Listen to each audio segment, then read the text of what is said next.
Bye, buddy. See ya. This is worst case scenario, boys.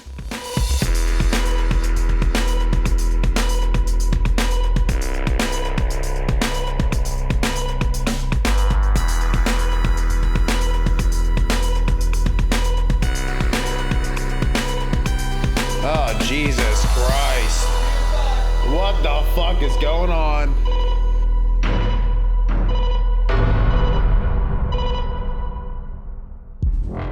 The U.S. Hotel has been a part of Hollidaysburg, Pennsylvania's history ever since its founding in 1835. The building was constructed by John Dougherty and was used to accommodate westward travelers with lodging, food, and spirits. As a result of the completion of Pennsylvania's railroad main line through Altoona in 1854, Hollidaysburg's status as a national transportation center was lost. Yet the U.S. Hotel survived and continued to service the new railroad industry until it was destroyed by fire on November 29, 1871. In 1886, German immigrant Engelbert Grohmiller, a brewmaster by trade in his Bavarian homeland, rebuilt the U.S. Hotel and established a brewery in the building next door. During World War II, the Navy used the U.S. Hotel as a radio school, where the very same tiled bar that included a fresh flow through spittoon, and still does, was used as a shower room. When the Grohmiller family sold the business in 1945, the original bar was reassembled. Since then, it has seen multiple owners and still remains a popular tavern in the Hollidaysburg area. Though there is some history of the location only known to people closely associated with the building, to help with our investigation, we talked to one of the veteran staff members of the tavern for more insight on the subject. My name's Luke White. I've been working here since I was 15. I left for about 2 years when I was 18 and then came back when the place reopened. There's 2 deaths I know of, one being a suicide. When you go up the first flight of steps to go, which I'm sure you guys, when you walk through that first door and you walk down and there's a bathroom, there's a pipe that has a double L shape going up into the ceiling. A man hung himself from there. And then when you go down that same hall leading out to the front and make your first left, there was a bed there that for the longest time had the same sheets on it until we reopened and decided, okay, we're gonna change these out because we don't want to have this. Now, is the bed still up there? Because we saw a couple bed frames up there that were like leaned against the wall. Are one of those beds? The bed itself is still there, but the mattress and the sheets are gone that she died on. She was a hooker back when this place was a brothel and was killed by a customer. I didn't even know this place was a brothel. That's nowhere online. Like, you figure that it was because it was a prominent stop for people back then, and it was a bar too, and you know, two and two together. When you work here so long, you start to feel like a difference within yourself. And I know that can be like a general sense, and the longer you're at somewhere, it starts to take a toll on you, but I've been other places working and nothing quite like here. Yeah. So explain that a little more. Like, what do you feel like the toll is that's do you feel like something's draining your energy or something? Or it's affecting you in a different way? To a certain degree, yeah. And like I said, I've worked in other restaurants and the work in itself can be draining, but nothing like this, just because of the energies that are around you on a daily basis. Like what this place used to be, the deaths that happened here, there's something here. I don't know what to call it or how to really necessarily address it, but there's something. We're at the U.S. Hotel. We got some tricks up our sleeve tonight. We got new equipment. Yep. We brought Mike. What we're gonna do to test all of us is we're going to do 5-minute solo investigations with our beautiful helmet rig. Got the helmet cam. Wearing that helmet cam tonight, boys. Specifically for Mike. Specifically. This is my redemption. Yeah. So we do have 2 Ghost Pros. Quote unquote ghost pros. Yep.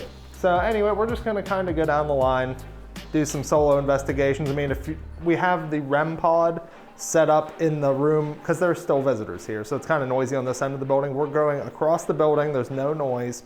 We have a REM pod set up, which is a device that responds to pretty much any and all stimuli, temperature, energies nearby, blah, blah, blah.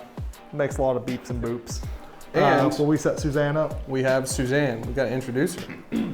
I forgot we didn't introduce her yet. We'll meet my new bye-bye and the official 3rd co-host for Spirits with Spirits. This is Suzanne. That's right, baby. She's a 98 classic Furby.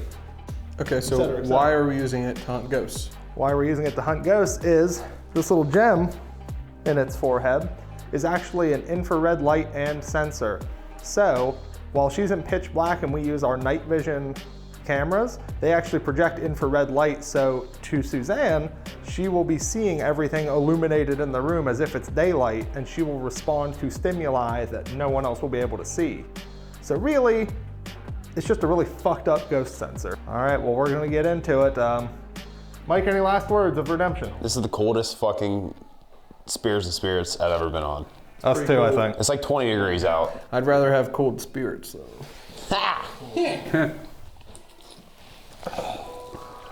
For the first section of the investigation, we decided to let Mike do his own solo session.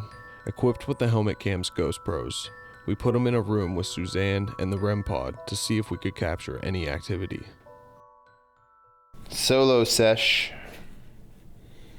We're gonna talk our way through it because we don't like the dark.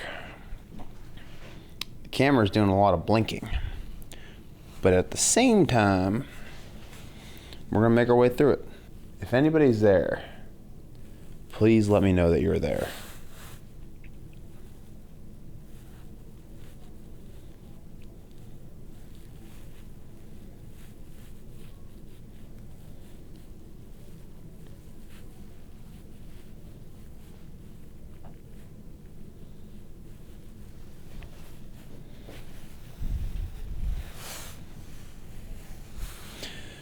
If anything is there, can you let me know if you're there?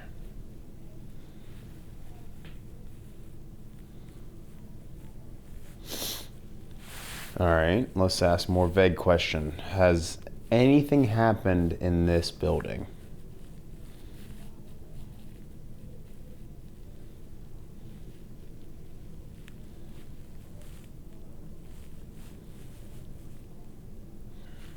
Do you want to show yourself in any way?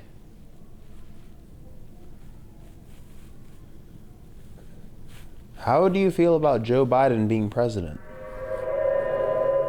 After receiving no response from Susanne, the REM pod, the EVP, or any of the cameras, Mike decided his talents were better suited for the bar downstairs. As he quenched his filthy gullet, Steven and myself decided to set up the REM pod in a hallway while trying out the dowsing rods and the mag lights in a nearby room. What we caught was both unexpected and arguably some of the best evidence we have captured thus far.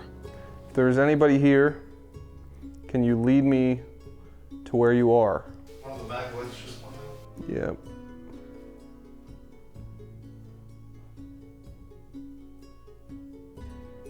Plot twist, it just really wants you to go in the file cabinet. What if you find their murder file?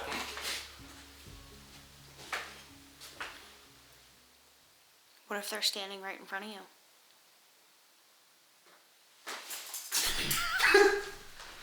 Oh, dude, look! It went back on. It went back on. I hugged him. I think you jumped him. I think I jumped him too. You're like, you wanna play these games? Yeah. Kick him in the fucking ghoul balls. Yeah, he was like, oh shit. You got a dragon slam. This motherfucker, I did get, oh, there. If that was, balls hurt? ooh. Okay. Clearly a fluke, but I'm taking Yeah. that as a yes. After reviewing the footage, we found that the mag lights were not reliable, as the vibrations from me jumping and us walking around were enough to affect it. However, what happens next remains completely unexplainable to us.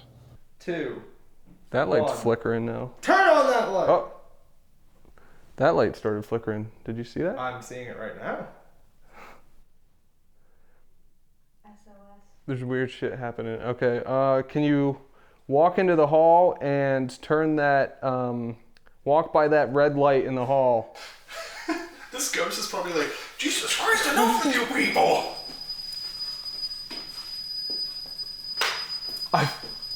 Yes! Yes! To have an energy actively respond to our commands was a first for the Spirit's crew. But upon playback, we found something even stranger. If you look at the footage, the moment the REM pod goes off, an anomaly seems to simultaneously pass by it. Jesus Christ, enough with you people! Alright. Come back here again. Yeah, come back here. Suzanne. So we're going off in the hall. Completely off. Kick him in the nuts again. I jumped them, dude. Apparently that's what I got him going. It's just going off. All right, we're here. Can you walk away from it now? Further. A little bit further. The light's still flickering. All right. Susanne is on the desk. That is my furry friend you've been playing with. Turn her back on and you got me sold. This will be the first episode that I'll say something might be here. If that Furby turns on. Yes. 5, 4, 3, 2, 1.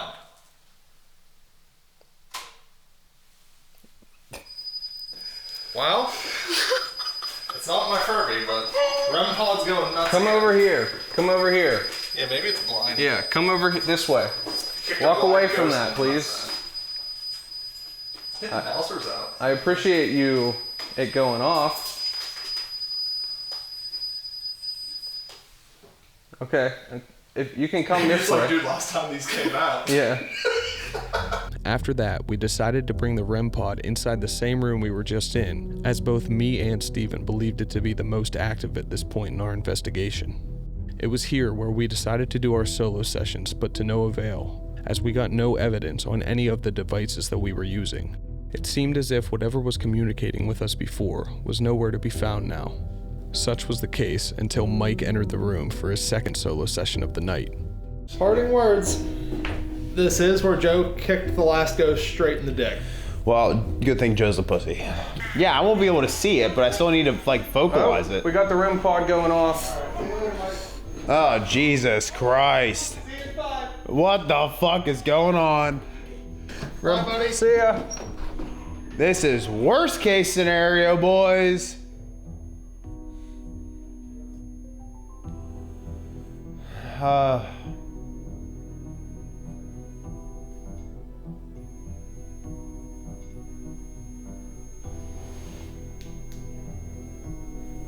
Well, I thought initially the noise was from the REM pod, but can't say that that is.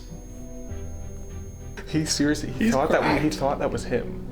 Like he was like, I'm too close to it. It's going off. And we were around it earlier. I'm really changing a battery next to it. Ha! Ha! Fight you, bitch! Okay, beep louder.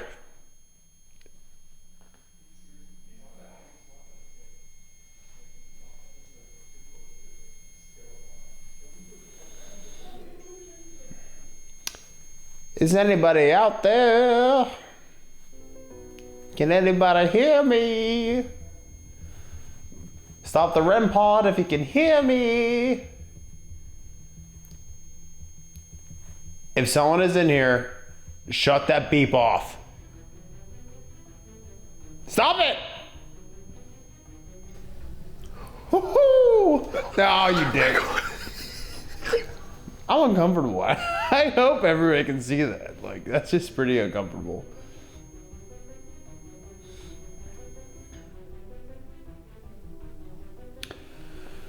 Oh, nah, every time I'm gonna speak. That's hilarious. Every time. Susanne says one word, he's going through the fucking roof. Well, can you stop it if I can speak? Like, dead serious. Like, hey, chill out for a second. Can you chill, REM pod? All right, I guess you don't want me to hear me speak. Yo, like, I just want to ask you a question, but you're being a dick.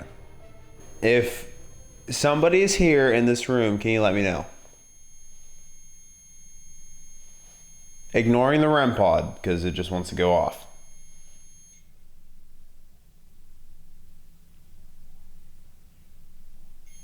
All right. Is somebody in this building?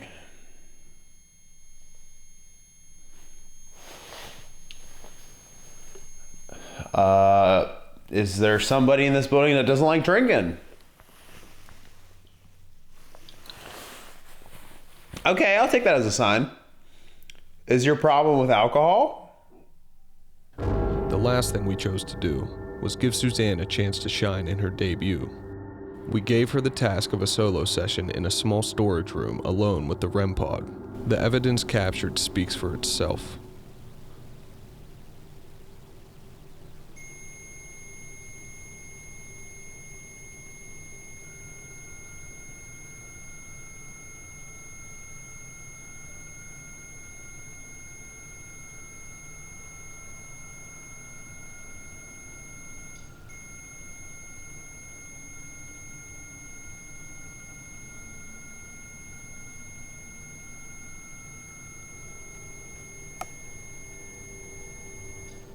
During our time at the U.S. Hotel, we cannot 100% say that it is in fact a haunted location. However, thus far it gave us our most compelling evidence to justify this claim. With the REM pod seemingly going off at our command multiple times, or in Mike's case, doing the exact opposite, we can only assume that if we're dealing with a spirit or an energy of some sort, it is in fact intelligent and not what a lot of investigators call a residual haunting. All in all, the U.S. Hotel turned out to be one of our favorite locations to investigate, mostly because the building embodied every aspect of what this show was meant to be. Spirits with spirits.